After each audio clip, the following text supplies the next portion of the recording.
Bismillah, innal hamdalillah nahmaduhu wa nasta'inuhu wa nastaghfiruh wa na'udzu billahi min shururi anfusina wa min sayyiati a'malina. May yahdihillahu fala mudhillalah wa may yudlil fala hadiyalah. Wa asyhadu an la ilaha illallah wahdahu la syarikalah wa asyhadu anna Muhammadan abduhu wa rasuluh. Amma ba'd.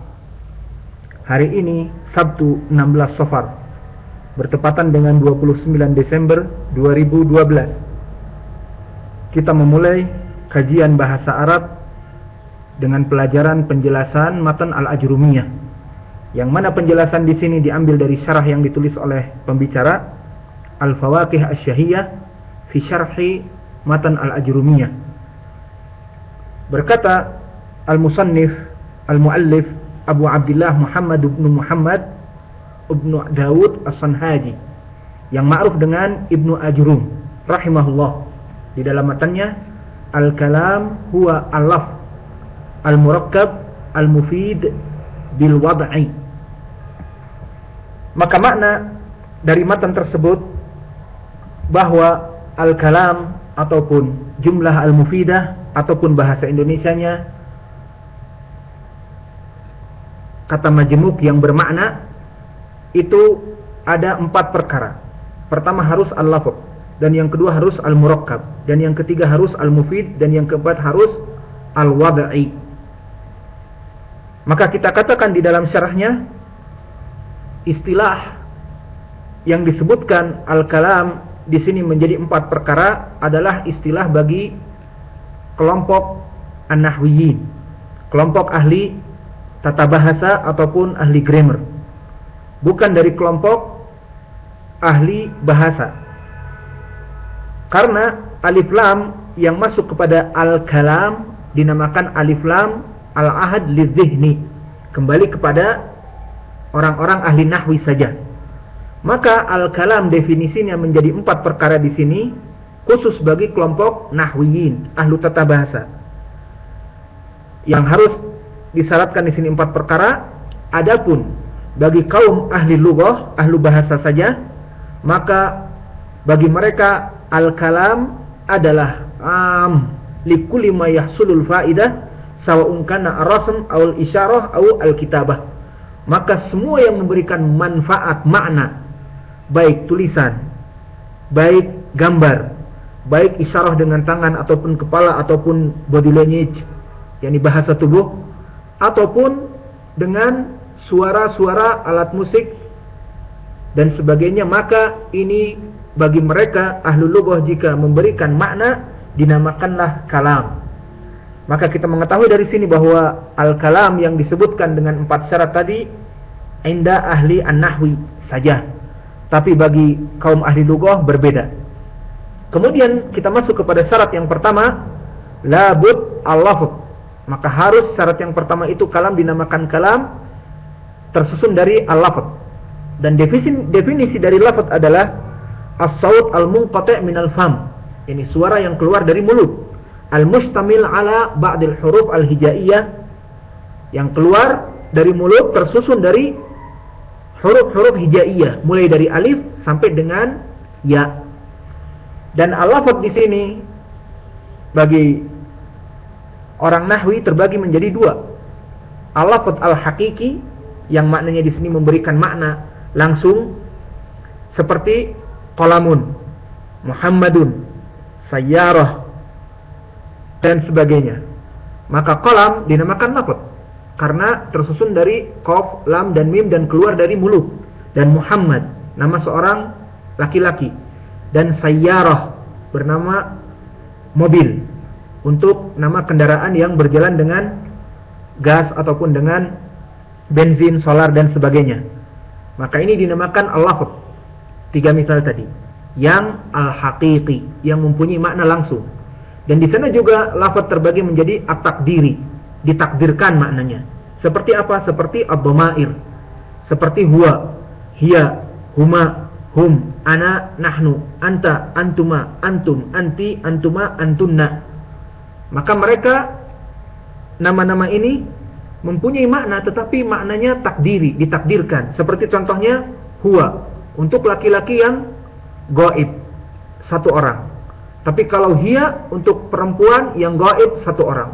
Tapi kalau huma untuk dua perempuan atau laki-laki yang dua orang. Dan hum untuk perempuan, untuk laki-laki banyak mereka dan tidak ada di tempat.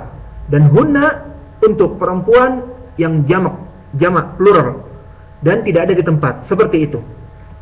Maka dari definisi al-lafadz tadi harus keluar dari mulut dan juga harus tersusun dari huruf hijaiyah, maka kita mengetahui bahwa al-kitabah tulisan dan gambar dan isyarat bahkan suara yang keluar dari alat-alat musik ataupun lonceng dan sebagainya, itu bagi ahli nahwi, ahli tata bahasa, ahli grammar bukanlah al-lafadz. Tetapi bagi kaum ahli bahasa itu adalah lafadz karena memberikan makna. Adapun syarat yang kedua harus al-murakkab. Dan makna al-murakkab di sini adalah dhammul kalimah ila ukhra fa aktsar. Disambungkan kalimat yang satu dengan kalimat yang lain ataupun lebih dari dua kalimat. Dan sedikit-dikitnya susunan kalimat yang ada di dalam bahasa Arab adalah dari dua isim bisa. Contohnya ana muslimun. Ana di sini mubtada, muslimun di sini khabar. Dan bisa juga dari fi'il dan isim, paling sedikit. Contohnya qa'ada sa'idun. Telah duduk Sa'id. Ataupun qa'adtu dengan dhamir. Aku telah duduk artinya. Ataupun bisa dengan huruf dan isim saja. Contohnya ya Nuhu. Maka ya di sini harfun nida dan Nuhu munada mabni ala dhamm fi mahal nasab. Maka dari sini al-murakkab paling sedikit di dalam bahasa Arab seperti kita sebutkan tadi ada 3. Baik dia huruf dengan isim, baik dia fi'il dengan isim, dan baik dia mubtada dan khobar, yakni antara dua isim. Dan al-murakkab juga di dalam bahasa Arab terbagi menjadi 2 bagian. Zahir dan muqaddar. Adapun zahir seperti misal yang tadi kita sebutkan ana muslimun atau qa'ada Muhammadun. Adapun muqaddar yang kedua atau takdiri, dia itu mempunyai susunan yang banyak, lebih dari 1, masuk kepada tarkib. Namun di saat dilafadzkan dia itu seperti kalimat yang satu, tetapi hakikatnya mempunyai tarkib yang banyak. Yang faedahnya di sini untuk memperingkas yang pertama, dan yang kedua dikarenakan yang diajak bicara sudah mafhum, sudah mengetahui makna kalimat yang dia bicarakan, sehingga dipersingkat. Kita ambil misal di sini, jika berkata seseorang ijlis, maknanya duduklah. Begitupun qumi, maka berdirilah. Maka di kalimat ijlis di sini seperti satu kalimat, tetapi maknanya ijlis anta. Jadi 2 tarkib. Begitupun qumi, maka berdirilah wahai perempuan 1 orang. Kamu perempuan 1 orang. Yang takdirnya qumi anti. Maka di sini dinamakan tarkib takdiri, karena seakan-akan dia satu kalimat tetapi mempunyai kalimat yang banyak, cuman ditakdirkan. Adapun misal dari Al-Quran banyak. Misalnya di dalam surat Al-Ikhlas, Allah menyatakan di dalam ayat Al-Quran, qul huwallahu ahad. Maka di saat Allah menyatakan qul di sini, katakanlah kepada siapa? Takdirnya di sini qul anta ya Muhammad. Kepada siapa? Kepada orang-orang yang kafir. Jadi di sini kita katakan qul, kalimah yang satu, tetapi dia tarkib takdiri. Tarkib takdiri, takdirnya apa? Qul anta ya Muhammad, menjadi 4. Qul anta ya Muhammad. Dipersingkat oleh Allah Subhanahu wa taala di dalam firman-Nya, qul huwallahu ahad. Takdirnya qul anta ya Muhammad huwallahu ahad. Ini misal dari tarkib at-takdiri. Dan juga misal yang di dalam kita keseharian yang melaksanakannya, seperti kita menanyakan kepada seseorang yang diajak bicara, kita katakan kepada dia, masmuk, siapa namamu? Maka dijawab bagaimana? Umar, ataupun Sa'id, ataupun Muhammad, dan sebagainya. Min bab ikhtisar, untuk mempersingkat.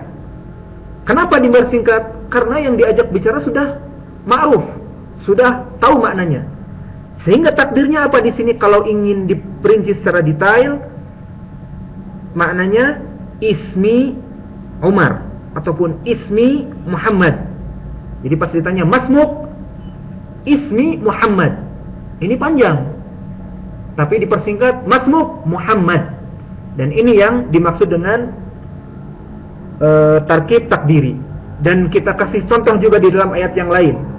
Allah menyatakan misalnya di dalam surat As-Saba, di dalam surat Saba, qul may yarzuqukum minas samawati wal ard qulillah. Qulillahu. Syahidnya di sini sekarang qulillahu. Pertama qul. Qul man yarzuqukum minas samawati wal ard. Maka qul di sini juga bisa jadi takdiri. Qul, katakanlah, yakni wahai orang-orang yang kafir. Ini qul ya ayyuhal kafir. Man yarzuqukum minas samawati wal ard, siapa yang memberikan rizki kepada kalian dari langit dan dari bumi? Orang-orang yang kafir yang menyembah kepada selain Allah, orang-orang yang musyrik ini menjawab qulillahu. Maka katakanlah Allah. Allah di sini juga kalimat, lafzul jalalah kalimat. Di sini ada takdir juga. Takdirnya apa? Qulillahu yarzuquna. Katakan Allah. Allah siapa itu? Yarzuquna, yang memberikan rezeki kepada kita. Dipersingkat di sini karena sudah diperjelas fiil yang sebelumnya adalah memberikan rezeki. Maka dijawab Allah. Allah siapa? Allah yang memberikan rezeki kepada kita. Adapun syarat yang ketiga, diharuskan di sini al-mufid. Dan makna mufid, kullu ma ufhima makna yahsunus sukut al-mutakallim anit takallum. Yang diibarahkan kepada apa-apa yang jumlah kalimat tersebut mempunyai makna yang jelas, yang menyebabkan orang yang diajak bicara itu memahaminya, berhenti dan memahaminya. Kita ambil contoh untuk al-kalam yang terpenuhi 3 syarat. Syarat yang pertama al-lafz dan al-murakkab, dan yang ketiga al-mufid. Contohnya Allah menyatakan Zalikal kitabu la raiba fihi. Zalikal kitabu la raiba fihi. Kita katakan di sini adalah al-kalam ataupun al-jumlah al-mufidah. Kenapa? Pertama, al-lafz tersusun dari huruf hijaiyah dan keluar dari mulut. Di saat kita mengatakan zalikal kitabu la raiba fihi, bukan suara dari lonceng ataupun alat musik, dan juga keluar dengan huruf hijaiyah. Dan yang kedua tarkib. Di sini ada tarkib. Pertama zalika, yang kedua alkitab, yang ketiga la nafiyah, yang keempat raiba, dan yang kelima fi harfu jar, dan yang keenam dhamirha fihi. Berarti ada 6 susunan. Berarti ini tarkib. Dan yang ketiga mufid, memberikan manfaat, memberikan faedah bagi yang diajak bicara, sehingga yang diajak bicara tidak menunggu lagi ucapan yang setelahnya. Di saat kita katakan kepada dia zalikal kitabu la raiba fihi, faham sudah. Adapun kita beri misal suatu jumlah yang tidak mufid dan bukan kalam, meskipun tersusun dengan lafaz dan tersusun juga dengan at-tarkib.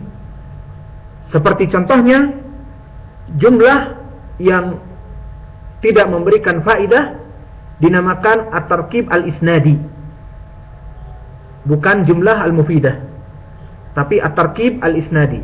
Dikarenakan dia itu tersusun dari lebih dari 2 ataupun 3 ataupun 4 kalimat, tetapi tarkibnya di sini isnad saja, tidak memberikan makna. Contohnya adalah jumlah asyartiyah tanpa digandengkan dengan al-jawab, jawab asyart. Sehingga jumlah asyartiyah itu harus ada jawabnya. Jika tidak ada jawabnya, maka kalimat ini tidak akan sempurna. Jumlah ini tidak al-mufidah. Untuk contoh kasus, misalnya ada seorang membaca ayat, kemudian dipotong ayat ini. Allah berkata misalnya, in ja'akum fasikun binaba'in, kemudian diam. Maka jumlah di sini dinamakan jumlah yang ghairu mufidah, yang maknanya jika datang kepada kamu seorang fasik dengan khobar kemudian diam, maka orang yang mendengar lewat pada saat itu akan tidak diam ataupun akan protes misalnya, sambung, karena tidak memberikan makna. Tapi kalau dibaca di sini jawab syarat, in ja'akum fasikun binaba'in fatabayyanu, maka fa di sini rabithah, penyambung dari jawab syarat dengan jumlah isim syaratnya, dan tabayyanu di sini adalah jawab syarat. Maka maknanya jelas.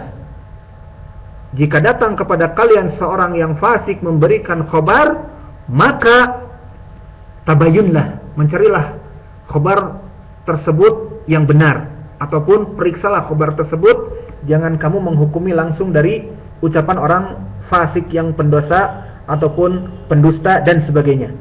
Maka di sini sekarang jumlahnya mufidah. Dan begitu pun salah satu contoh dari jumlah yang tarkib, mempunyai tarkib, dan dari saut mustamil min hurufil hijaiyah, yakni lafadznya terpenuhi tetapi bukan jumlah yang mufidah juga, adalah ismun kana tanpa disebutkan khobar kananya. Contohnya seperti orang yang membaca ayat Al-Quran, makana Muhammadun, kemudian diam. Makana Muhammadun, maka di sini ismun kana disebutkan, tetapi khobar kananya mana? Tidak disebutkan, tidak memberikan makna. Maka artinya makana Muhammadun, tidaklah Muhammad itu, kemudian diam. Maka orang yang lewat atau yang mendengar akan mengatakan teruskan ayat, karena tidak memberikan makna. Tapi jika disambung, kana Muhammadun aba ahadin min rijalikum, maka ini dinamakan jumlah mufidah, karena memberikan makna yang benar, dan orang yang mendengar di sekelilingnya mengetahui makna tersebut tanpa menunggu makna yang lainnya. Maka maknanya di sini, maka Muhammadun, maka tidaklah Muhammad itu ismun kana. Aba ahadin min rijalikum, maka khobar kananya dia itu seperti bapak-bapak dari kalian. Maka terpenuhi sekarang maknanya. Tidaklah Muhammad itu seperti bapak-bapak dari kalian. Maka mungkin kita cukupkan di sini. Kesimpulannya, kita sudah memasuki syarat al-kalam, lafadz dan murakkab dan mufid. Dan insyaallah di pelajaran yang akan datang kita akan masuk kepada al-wad'i. Wa naktafi ila huna wa jazakumullahu khairan.